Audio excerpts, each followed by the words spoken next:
Commissioner Sahiwal division Sheikh Iqbal Syed ने division के तमाम शहरों और देहात के कब्रिस्तानों की सफाई के अहकाम जारी कर दिए।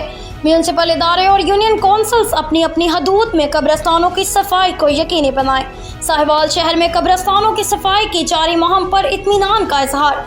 वो यहाँ अपने दफ्तर में पस प्रोग्राम और म्यूनसिपल कॉरपोरेशन की कारकर्दगी के जायजा इजलास की सदारत कर रहे थे, जिसमें director development doctor Saifullah, director public relations Mohammad Aqeel Ishfaq, director local government Shahid Farooq Waraich, chief officer municipal corporation Sheikh Ishfaq Ahmed और पिस प्रोग्राम के सिटी मैनेजर अली खान समेत मुतलका महकमों के अफसरान ने शिरकत की। उन्होंने मानसून के दौरान शहरियों को हादसात से बचाने और किसी भी हंगामी सूरत हाल से निपटने के लिए तमाम बड़े शहरों में मानसून इमरजेंसी रिलीफ कैंप कायम करने की भी हदायत की और कहा कि ये कैंप ऐसे मुकामात पर कायम किए जाएं जहां से ज्यादा शहरी मुस्तफीद हो सकें।